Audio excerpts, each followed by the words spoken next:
Hi, everybody. This is Lynette with Underground Science, and we are joined by Kurt tonight. We were going to have a show with Daniel Ronnstam about Oak Island, but he is sick, so we are rescheduling that in a couple weeks. So please come back and join us for that. It'll be a really great show. But for tonight, we decided, we're going to do a show anyways, and we're going to discuss haunted items, which is subject to debate. People are on both sides of the fence. Maybe even I've heard about haunted pets, possessed pets, some different things like that. But I know I've got a haunted doll that was gifted to me by Kurt, Indian doll she's supposed to sit on this and swing. Now, I guess the history was she came from a paranormal group who swore that she would sit there and swing. I hung her up for a while, threw something on top of her after like a month, hung her back out again, waiting to see if she'd swing. And then I had the brilliant idea. I wanted to loan it out to some people I worked with, see if anything would happen. And I talked to one of the women I'm good friends with. That's like my co-worker there, same level, and she had told her daughter about it, to ask her daughter if she wanted it, and her daughter-in-law was like, oh, hell no, not going to happen. Lucindy wouldn't take it. She's a preacher, and she was not about to have something that may have been haunted or had something bad to happen to it in her house. So I don't know what anybody else is on that. Kurt? Well, I do want to actually piggyback exactly on what Lynette was saying. And I want to ask actually Lynette a question, since this is her show. Why do you think of people, and I'd say now in this time period, the 21st century, we are in 2016, that people believe in haunted items? I mean, where did that start, do you think?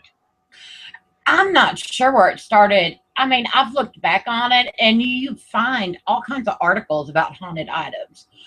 I know these days people are quick to throw things away and not hang on to things, maybe. And if it's something that is an older item, there may be quick to blame it. I mean, I love my antiques. I would rather have something old and well made than something new, shiny, but probably really cheap made. And I've got things that have been passed down from both sides of the family. I have things I have picked up from old homesteads, places like that. I had permission to go to. I mean, I'm surrounded by antiques. I do not think anything about them is haunted. I know, we've gone to Limp Mansion, and I think places can be haunted, but I just don't think the items can be made. There might be some residual energy, if anything, but that would be it. I mean,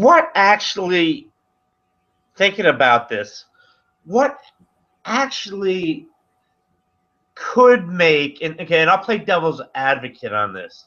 Okay. Let's say, for example, you pick up something at a yard sale, and I'm not going to talk about the Dybbuk box or anything like that. The Dybbuk box actually would be kind of a prime example of something that, but that's for another show.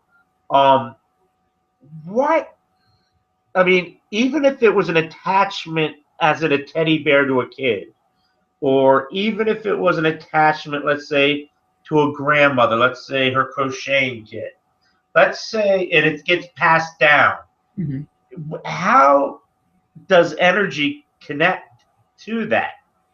Or does the person that actually used it is part of the connection for the actual energy? Should that even be the case? The only thing, like, I've got Afghans and homemade blankets and all that made by my grandmothers and great grandmothers, and even one from a great great grandmother. And it may be, like I'm saying, I don't believe in this. And this is just throwing it out there. Maybe the energy and love, a lot of people, that's what it would be to me. Back in the day, you didn't go to Walmart and pick from a 15-pack of baby blankets or just anything like that. You made things to be used and to be passed down. So I just wonder if there might be something in the subconscious that causes people to think that some of these older items are haunted. Or maybe subconsciously people want to remember grandma or great grandma. Or if they didn't ever know that person, they put some sort of attachment on that themselves. And that's actually interesting. And what I want to do is this is don't start laughing yet, please. I got Frankie the doll. Okay, Frankie the monkey. Frankie was given to me by a paranormal group who didn't want to give him to me at first. They offered it to me and they said, well, tell us about yourself and all the above before we give you Frankie, because every time you got Frankie, supposedly this group or these people, I don't know if they were crazy or what. I don't know the people personally. But this was free, sent to me, because I do collect items that supposedly are haunted. No, I'm not trying to be like John Zaffis or anything. But if somebody's going to give something up, and I gotta see it. It's just my way of saying this is kind of interesting. Let's see if this really pans out. And supposedly with Frankie, what Frankie does is causes shadows to come skirting up the walls. You know what I'm saying? And this was found in a cemetery by supposed, and I always say supposedly because you never know who you're getting it from. Near a child's grave. Now, which is what's odd in a tree. But what's odd to me is why would somebody in a cemetery it's understandable to be in a cemetery. It's natural. Right. I mean, we all do end it all up the there. time. Yeah, we do it all the time. We all end up there in our own way. Some of us do, some of us don't. But Frankie was in a tree supposedly and causes all sorts of havoc to these people. And these are paranormal investigators. Now, Frankie, let me be honest with you, has done nothing but take up space. So Frankie, Lynette and I have been discussing this issue that Frankie has to pay rent. Because since Frankie is not since Frankie's gonna be in our soon-to-be apartment together, I figured since he's not running up walls, since he's not making noises in the middle of the night, waking me up, he's just kind of a quiet, shy kind of guy. Oh. I really don't think he's too haunted, but these people grilled me and grilled me and grilled me about this doll. They were saying it will do this, it will do that. I'm like, okay, cool. Let's send it. Here's my address, and I got it about 2 weeks later. It'll be a scrapper's toy. Yeah, it'll be a scrapper toy, but yeah, I'm growing a little used to Frankie, and Frankie just sits. After tonight, Frankie's probably gonna end up, I don't know, probably trying to strangle me when I'm asleep. But aside from that, it's just kind of odd. But again, nothing's creepy about it or haunted. And what's your take on that? I mean, he's kind of creepy looking. And I mean, as for that's an older toy, and it's weathered. I've seen it several times. And someone may have just asked for it being in a tree. I mean, that could be any reason. Somebody may have put it up there for that particular child. Maybe it had been a hand-me-down toy or something that belonged to a young adult who passed away. Or, it could have been somebody who was walking around and, some dog had dragged Frankie into the cemetery and somebody stuck it up in the tree, thinking it was just kind of neat or nice to do such a thing. Okay. Remember the last time we were at the cemetery? Mm-hmm. Pet cemetery, my apologies. Pet cemetery. Yeah, we were at the pet cemetery. Lynette and I I wanted to show her there's a pet cemetery in my area that it's kind of abandoned. Like the first, let's say 2 rows are everything's pristine, but then you go back and then it's like animals that are buried from 1919 and 1918, and you got people buried with their pets. And there's supposedly 7,000 pets buried there, and you're constantly stepping in holes. But but what's interesting, it's just I find it interesting was that doll that we found. We found a Cabbage Patch doll, right? And it was just happened to be lying somewhere. We found the closest dog thing and put it there. We got pictures of it. I think maybe we'll post it up. I don't even think I have the pictures anymore. But you know, I don't think, you know, I don't know. I don't think items. I don't know. Nobody's ever proven to me that an item. Look at what's your take on this one? I know the wards tend to have their haunted museum. John Right. Zaffis has his haunted museum, and they got what's that name of that doll, the Raggedy Ann doll that they Oh, I know what it is. That's what I was posted up as a picture. Annabelle. have. Annabelle. Not tell me about that. I know for a fact.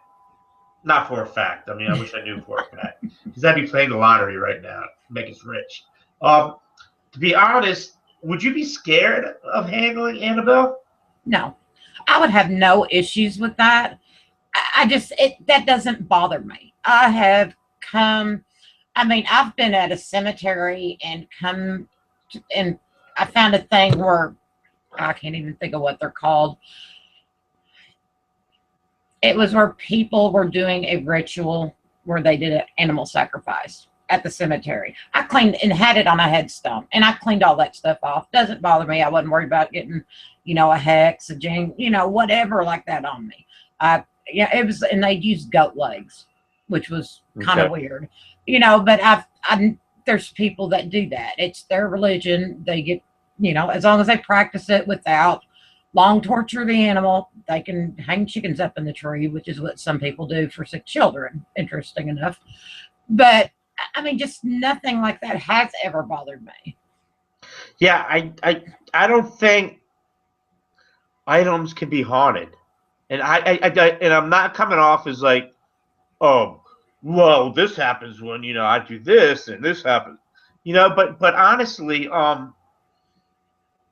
what would be cool if you could put it on film and send it to us, prove it, Right. Prove it to us that it actually exists, that actually an item is actually haunted with multiple, what would you say, days, and look at patterns Oh of yeah, movement of.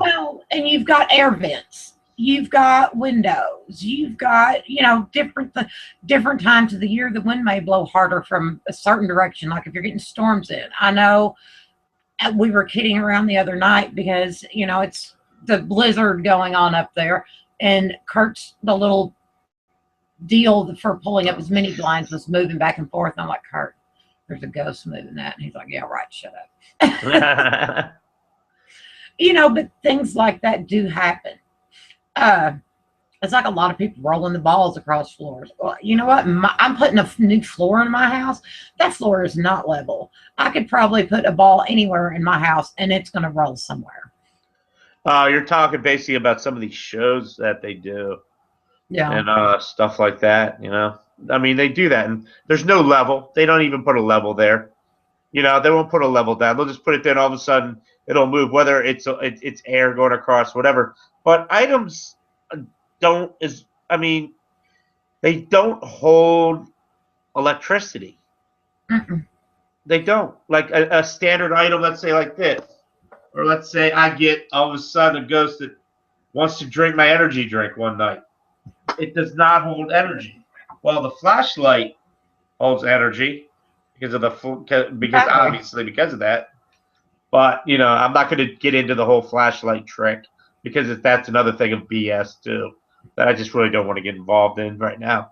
But supposedly mirrors. I know people that say they're sensitive and they avoid mirrors like the plague. I knew this lady in Sykeston. Mm-hmm. And all her mirrors were almost at the ceiling so that she didn't have to look in them. She said negative energies came through mirrors. And I'm just like, how do you do your hair? Do your makeup, stuff like that. You've got to have mirrors. I mean, I don't have a lot of mirrors. I have antique mirrors. I love those. Oh, that'll probably freak a lot of people out who see antique mirrors. I mean, I think that would bring a creep effect, I think, a lot more than, let's say, a modern day mirror. Well, yeah, you've got the silvering and stuff like that happens in the back of them. I've got about 3 good size antique mirrors, but I've never thought that I've seen anything in them. I've never, and I even did this once. I took pictures of them, like for a couple days, different times of the day, and to see if I could catch anything in them. And there was nothing in them. But there are people that will take a mirror with them when they investigate to help things come through to them, so to speak. I'd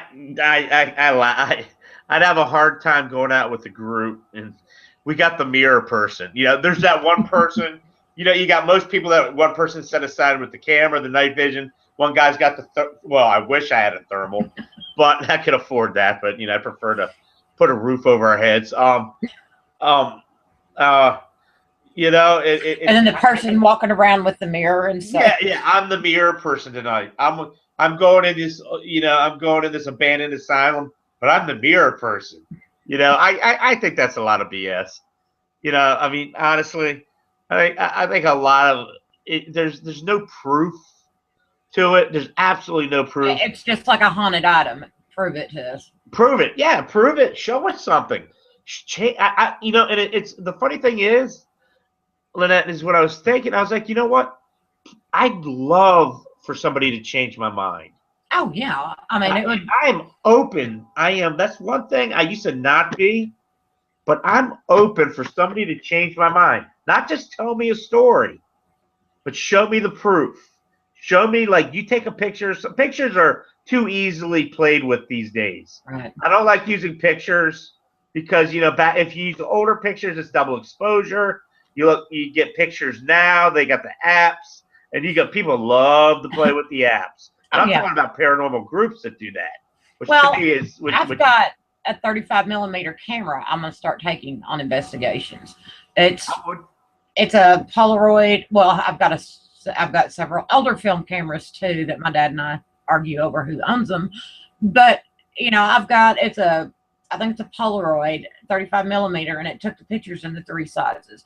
Takes great pictures, but I just, for me, even with the picture, I'm gonna want to know what was around it. Was there anything that could have projected an image that could have been caught in something else? There's just so many variables. But my only concern about that for you is the pocketbook, because buying film and getting it done and stuff like that. That I brought that up too on another show about that. I'd love to go, because when I like to go out doing EVP sessions, I like to bring a micro recorder with the micro tapes, and I like to bring a nice digital. Right. We don't like, we're talking about the Zooms. We're talking about the task cams, like nice ones, not the real, just the run of the mill ones that'll cost you a bit. But at the same time, though, I was kind of put to the test. I was put to the test by the host. Dude, you must have a lot of money, because that's going to cost you a lot. But at the same time, if you go to a certain area, I think it would benefit you, for example, to a battlefield, a Civil War battlefield in the evening. If you're allowed to go on there, please, ladies and gentlemen, don't trespass.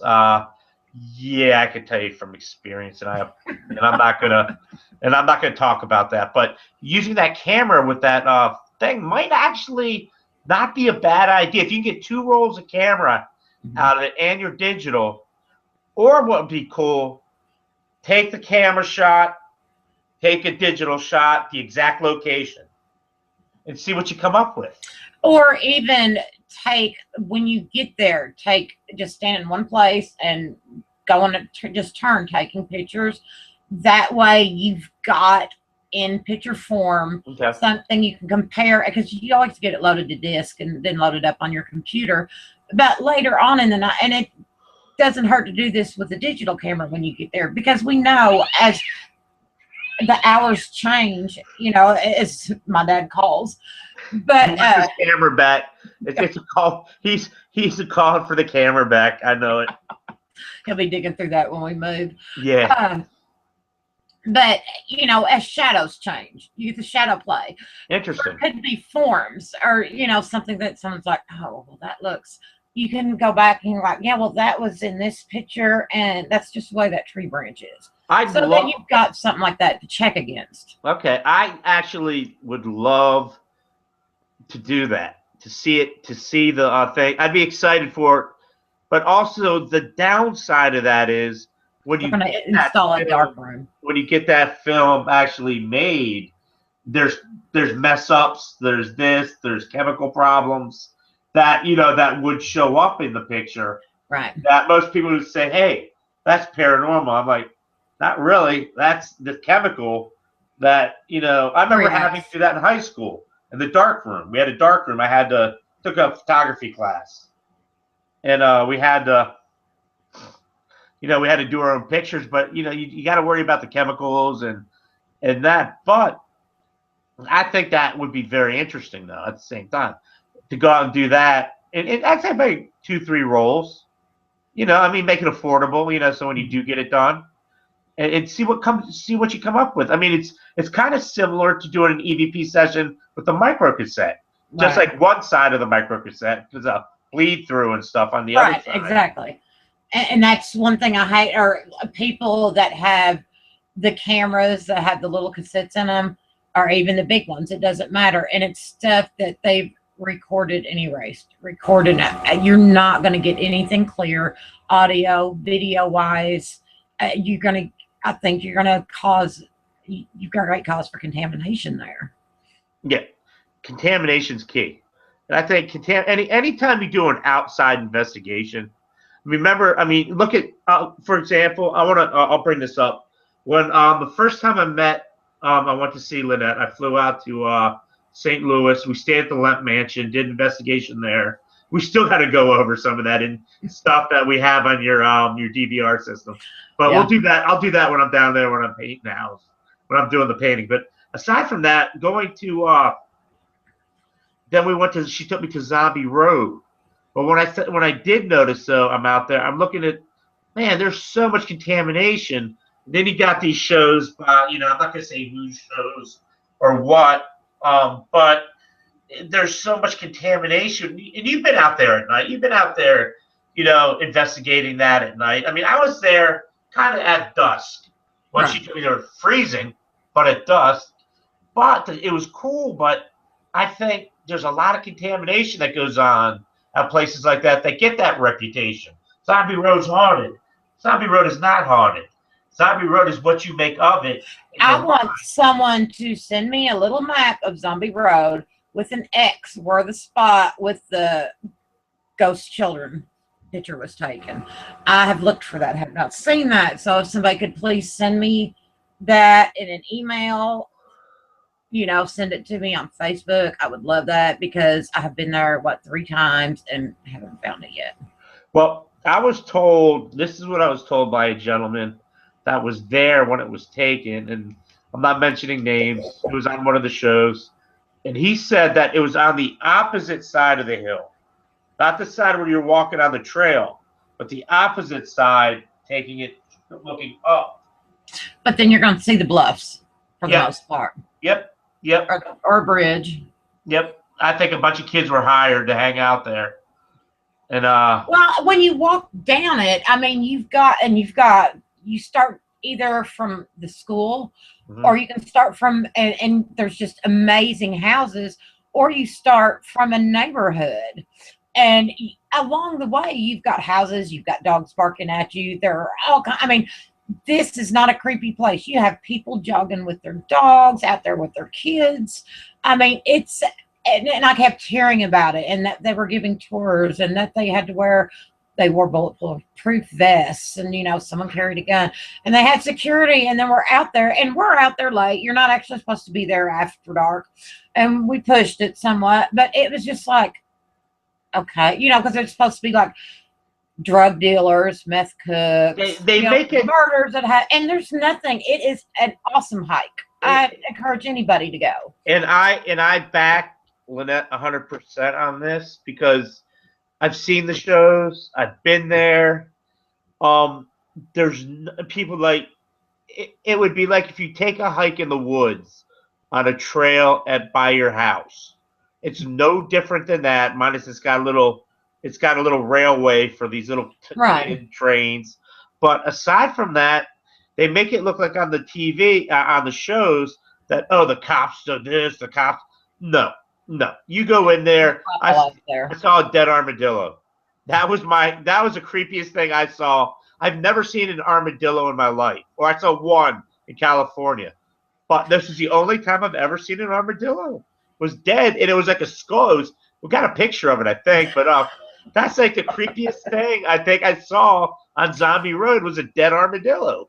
And and you've done it at night. You've done it with me. You know, and it's not that, you know. Lamp.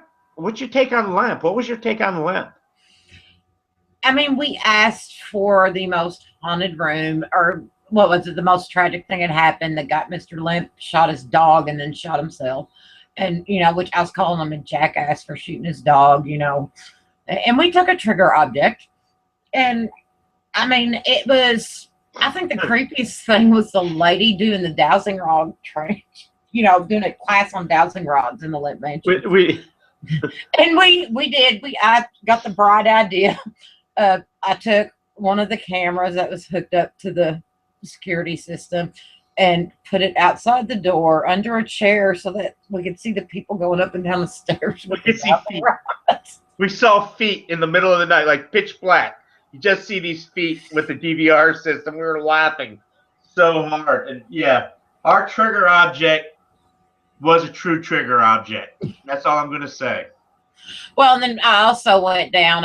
She was teaching class. She had this guy that was like guarding. There's us and another couple staying there that night. But she had this security dude, whoever he was, he set up all the stuff for her. And then he made sure that, we weren't going to sneak into class, so to speak.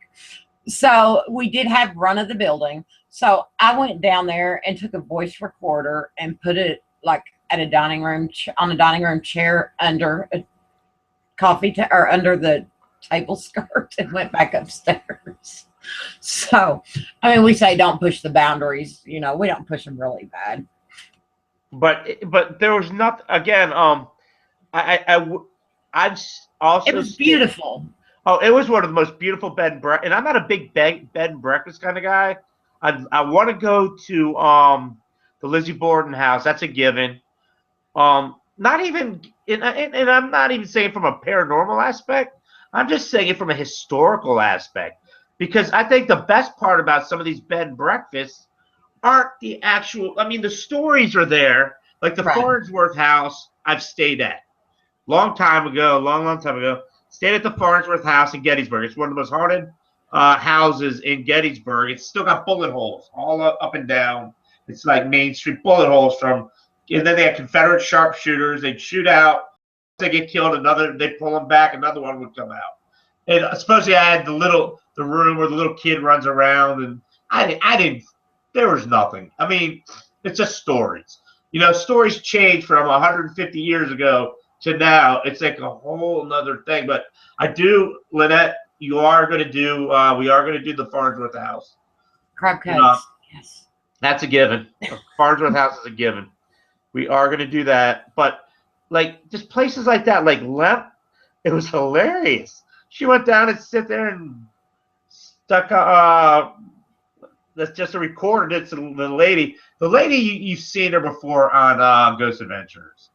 I forget, Rosie. Yeah. Yeah, and we got to hear them. We got the spiel.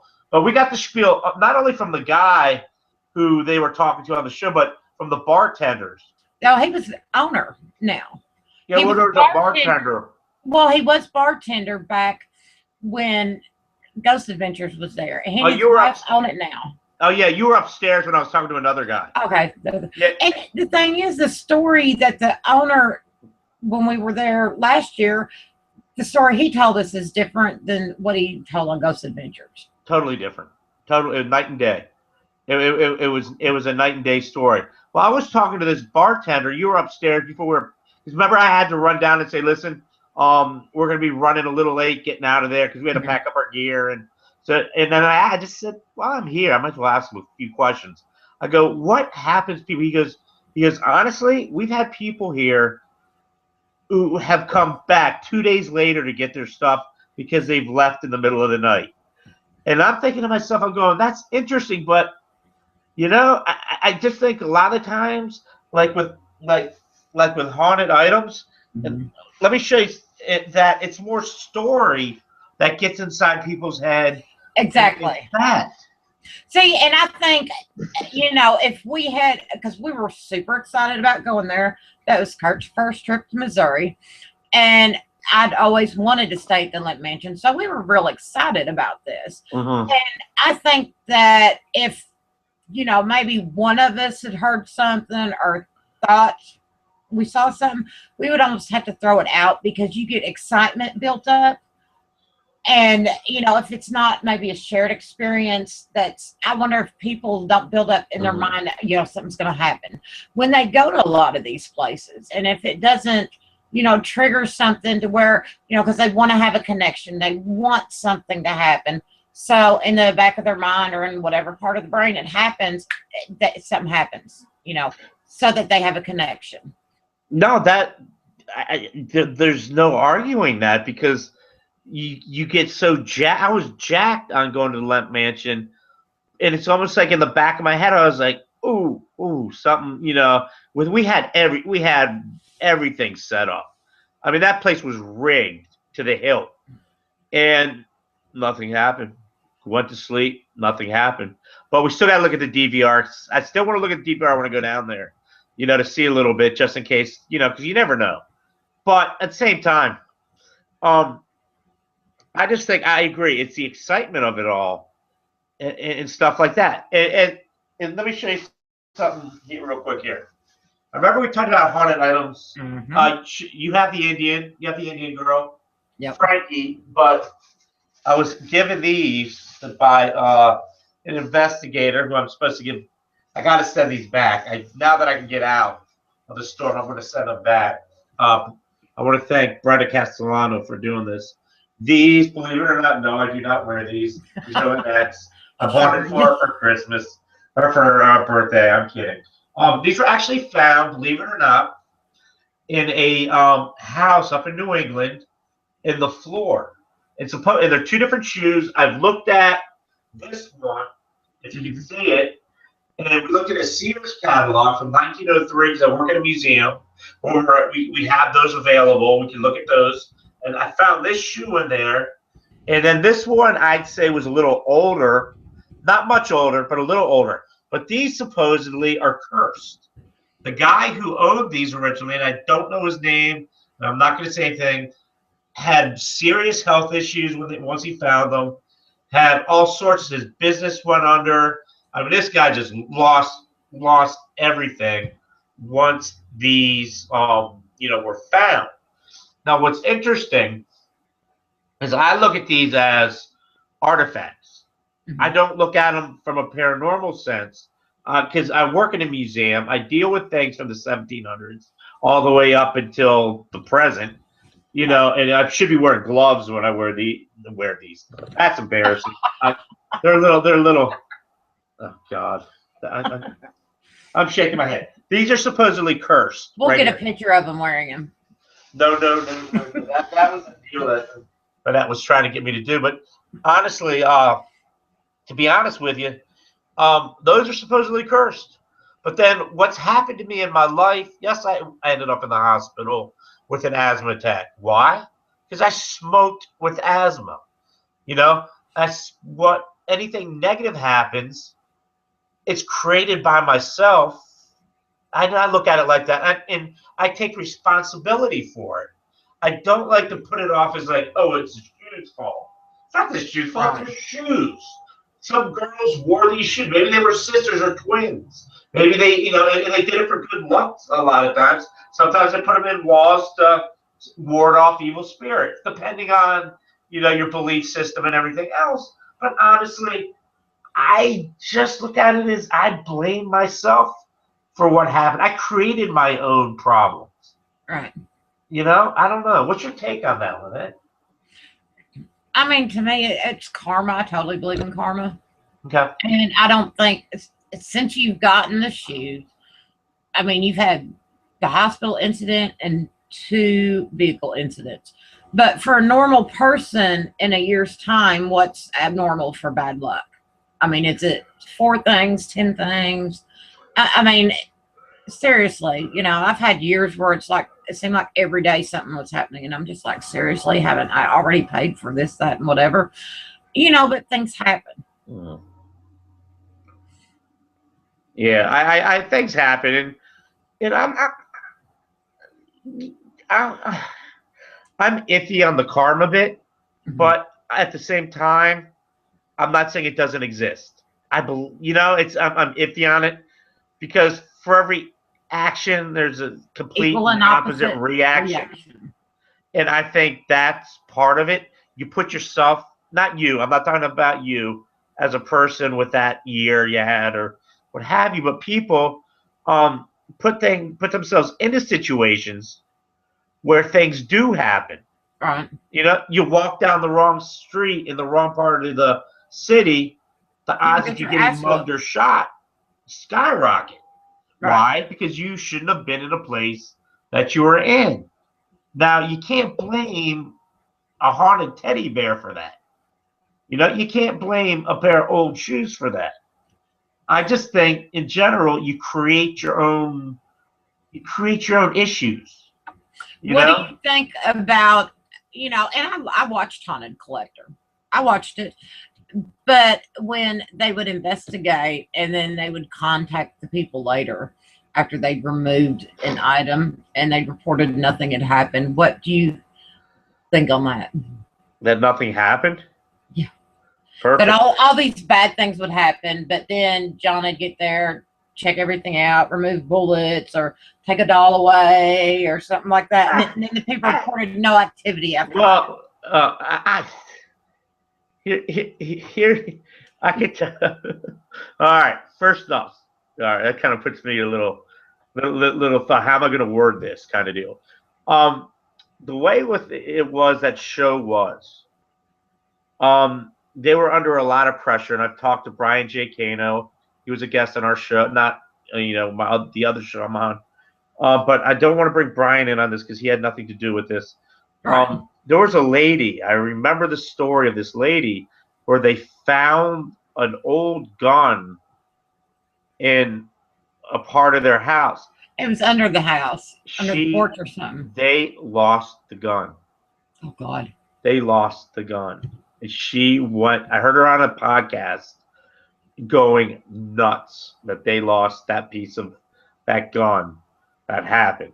I've also heard, and I'm not going to I don't know if this is true, so don't take this as gospel, please, that they used to bring a lot of the items with them, So they could take them. so they could make it look like it's, because if they don't find anything, I mean, you're not making money off the show. It's TV, you Well, know. I've also wondered if some of those shows weren't actually reenactments of cases that they've done also. See, if they said that, I find that more interesting. Actually, that's actually a good point. I mean, that I'll be honest with you, that's an actual excellent point. I'd be more into that than the actual every time they go somewhere they find something that's supposedly haunted. Not the case. It's not the case because they never prove it. They say, oh, he goes in, oh, this upside down cross that this is your problem every time you touch that. But at the same time, John Zaffis, the guy's under a lot of pressure from the production company to make it work.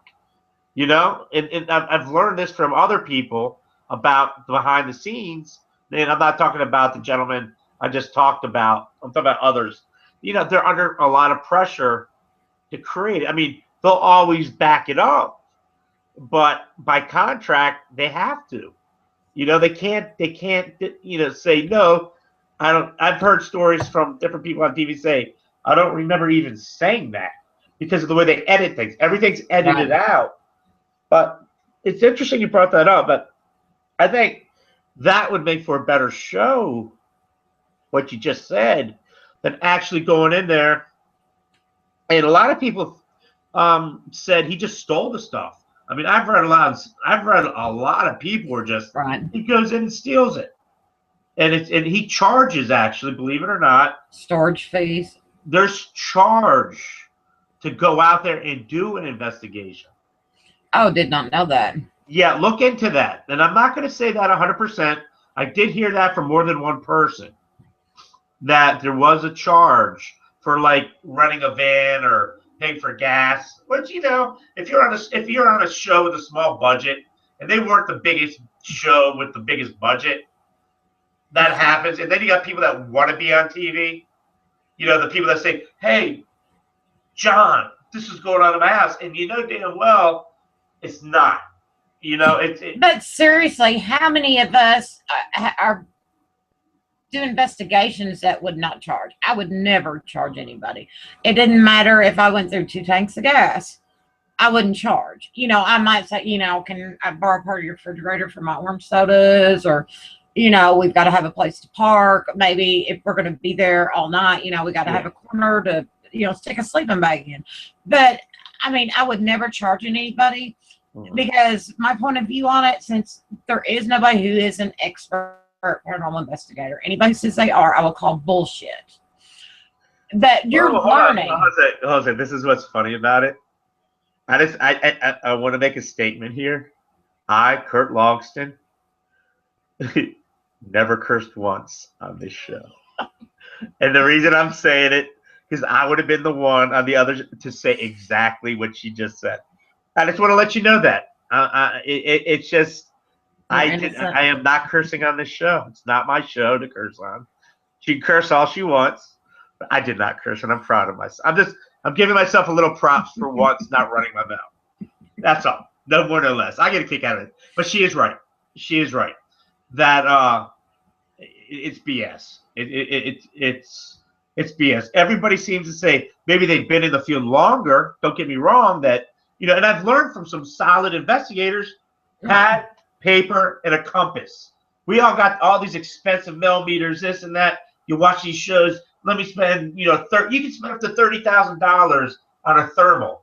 I mean, the ones that they use in helicopters are like $80,000 to $100,000. Oh yeah. They look down to see if they're, catch someone. But you don't need all that stuff to do that. You mean just go in with a pad and paper if you need to. If you want to do a baseline reading, fine. Get a millimeter or something. Do a baseline reading. Makes no difference, because what happens with a lot of these groups don't do is that you need to shut off all electricity in that house. Go to the breaker, shut it off, let it sit for a while, then do your baseline reading. Right, because that electrical, like the TV, will retain some energy for a while, even if it's turned off. Yep. And me, I always keep I've had a compass on my backpacks that I take with me for years. I've always keep a compass attached to one of them. Yeah. When I go out. Yeah, because sometimes that'll pick up electromagnetic fields a lot, and it'll spin, and it's a lot better than anything electrical. Because you're right. I mean, it's something you should always take with you. Always bring a camera with you. I mean, or a video camera. I mean, some people like to buy these and make them into full spectrums. What's the Bell Howell? I don't like Bell Howell. I got a Sony Night Shot, which they don't make anymore. I got on eBay, which is well worth it, because then I got some infrared lights and stuff like that. But just don't blow your paycheck on a lot of this stuff. You don't need it, because we're not experts. Nobody on TV is an expert. Yes, they just have more money to spend. They have bigger budgets than, let's say, we have.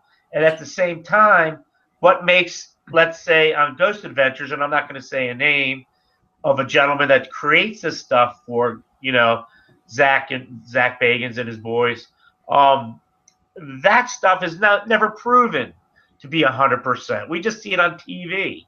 Right. Because a lot of times what you don't know, and I've talked to other people that have dealt with Ghost Adventures who have done investigations with them, they're there for about a week picking up all sorts of stuff. And, and they have to find stuff for ratings. And and I want people to remember also when Ghost Hunters first came out, they never found anything. They just said, "Hey, we can't find anything." But Right. now, because of competition, and they're the top two, they find stuff. And we had the opportunity to talk to KJ McCormick on one of the shows. Great guy, one hell of a just top notch, just honest to God, honest guy. He was not. It came to him. He didn't go looking for it. Because we got the scratchers out there that are scratching to get on TV. God, they want to get on Destination America, worse than their life itself. And then you got people that it comes to. And those are the people I like to talk to. What's your take? Those are the type of people I like better. I mean, anybody who's screaming and hollering and throwing themselves out there nonstop to try to get on TV, they're just in it for 5 minutes of fame. I have been sent stuff by like Paranormal Witness asking if I've got cases, if I know this, that, whatever, for their shows. And that's not even Destination America, that's sci-fi. I haven't answered one of them yet, and I'll reply, no, I don't have anything at this time, something like that, but I've not done it. And the thing is, a lot of those shows probably have things that people made up or that get tweaked so it's more viable for an audience. And there are groups out there, all parts of this country, that would sell their soul to get on TV, to get on for 5 minutes, so they could claim, yeah, we were the ones interviewed when the demonic case took place with the water boy. Every time he was in a room, it rained inside. And it's just kind of interesting because it's and people like that steal credibility, I think, from the field. I mean, from people. I mean, we're never going to do it scientifically. We can go back to Harry Houdini, who used to crash seances like it was his job. Houdini was the ultimate skeptic. Yeah, we got the amazing Randy now, but Harry Houdini was it. When it came to crash, he would go in and wreck seances, and that's what I think they need more of today, because now I've heard Destination America, and not everybody gets that channel, and don't worry, you're not missing out, wants to be known as the Paranormal Channel, because they got Paranormal Survivor on there, they got a haunting. Well, actually, I like a haunting because it's more of a story. It's a story kind of, but I don't buy it. I just enjoy it, But I don't watch a lot of paranormal shows because you burn out. You just burn out. I like watching. I mean, we've watched some because I don't get Destination America, of course. So when I go up there, I'm like, what was it? The Bigfoot people. Yeah, you were into that. The fake. It's a hilarious show. They find a Bigfoot every single night. They go out and they have fake guns, because if anybody actually had a real gun holding it like those guys did, they'd have somebody take it away and whoop their ass because they'd shoot somebody. But I mean, you watch it because it's something different, but it's like, you go to watch something you like. Me, yes. I like historic stuff, and I do like my cryptozoology. I like my paranormal, but I want stuff that's got more bite to it. If it's paranormal, I like some more history to it. If it's cryptozoology, I like it somebody that has researched the field, who looks for other explanations, like Destination Truth. I love Destination Truth. Josh Gates is awesome. And I like the way he goes about things. Yeah.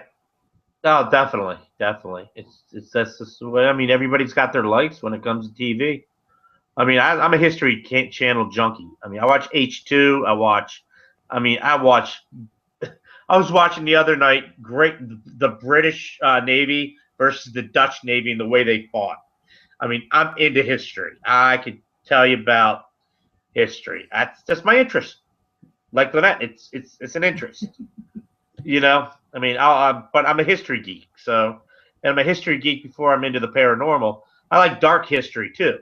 I'm currently working on a called The Last Man Hanged. It's a documentary. It's only gonna be like 10 minutes long, but the last man hanged in our county who dynamited a house. And I've done so much driving around.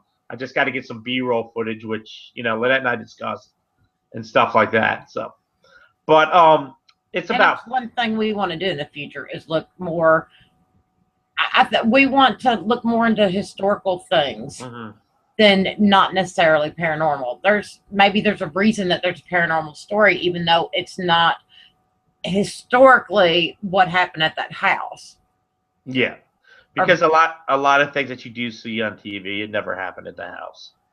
I mean, it just doesn't happen and stuff like that. I mean, I don't know. There's people, and the people I feel sorry for are the people that buy into it so quick.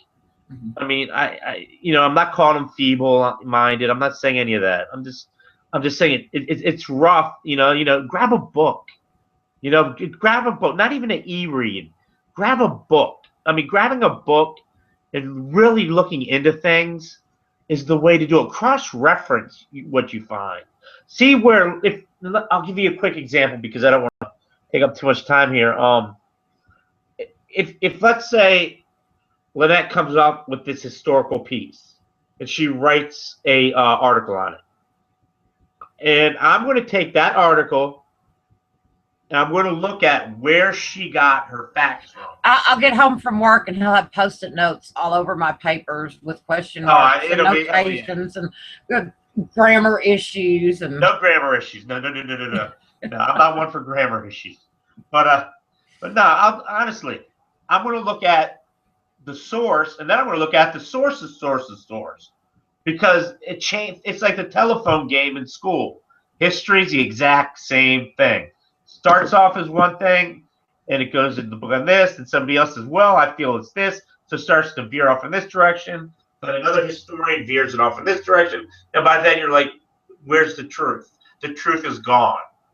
I think a good show that showed an example of that was Cursed Bewitched when we had John that was on. awesome. He went about that, and I think they did use that as an example on one of the shows on, because they looked in, did the guy's daughter kill him with poison? I mean, they looked into a lot of that stuff, and that was, to me, that made it a very credible show because they did check on the different, they spent more time on one issue instead of, and then they spent weeks for each show. But I mean, they did a whole season on just like one thing and what could have caused it from various aspects. Okay. On that note, Lynette, it's time to close up shop. What do you have to say to your listeners? Hey, Or your watchers? I'm sorry. Our watchers. We are going to be getting Daniel. I've sent him a message. That way we can get him scheduled back up. I know I absolutely love reading and hearing about Oak Island. So he's got one theory as for the treasure, and we will be learning about that. If you want to know more, go to Unsolve the I forgot how his site on Facebook started. So, but it's up on my page anyways. So that can be checked out. My brain quit working for a minute. All right. Ladies and gentlemen, have a great night.